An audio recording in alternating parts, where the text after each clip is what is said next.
Do you ever know that Albert Einstein wrote his autobiography when he was 67? In his biography, he refers to some interesting facts about his life and reveal how he sees the world.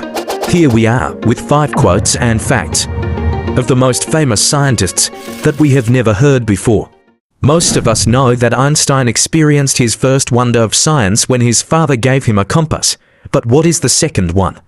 Albert Einstein experienced the second wonder of science at 12 years old when he was dealing with geometry. At the age of 12, I experienced a second wonder of a totally different nature in a little book dealing with Euclidean plane geometry. Einstein expresses how the certainty and lucidity of geometry impressed him. He could prove Pythagorean theorem based on the similarity of triangles when he was younger than 12. Einstein has a disagreement with Kant's view on the differentiation of concepts and empirical origins of concepts. In his autobiography, he interprets a bunch of philosophical ideas and concepts and also shares his opinions and thoughts about them. Kant believed that there is a difference between abstract concepts and concepts of empirical origin. But what is Einstein's opinion?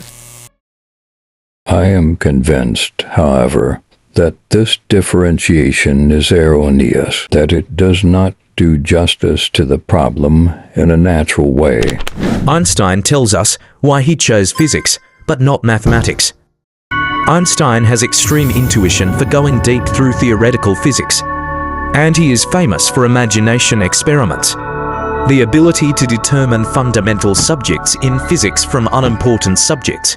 But Einstein admits he doesn't have this ability in mathematics. This was obviously due to the fact that my intuition was not strong enough in the field of mathematics in order to differentiate clearly the fundamentally important. However, he also confirms that the basic principle of physics is tied up with mathematical methods. School final exams ruined Einstein's enjoyment of science for the whole year. He hates useless academic subjects. This shows up in his autobiography too. One had to cram all this stuff into one's mind for the examinations.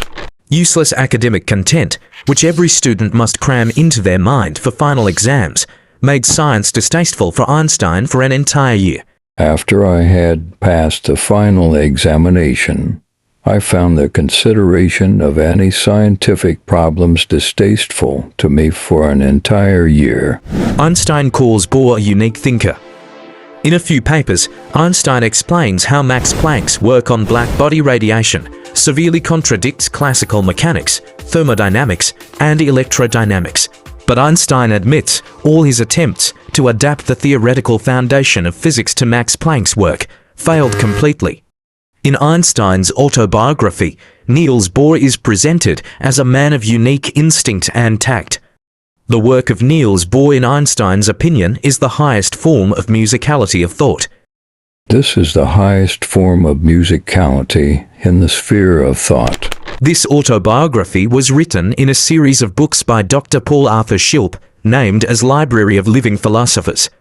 The writer, who has a close friendship with Albert Einstein, persuades him to write his autobiography to leave this legacy for us.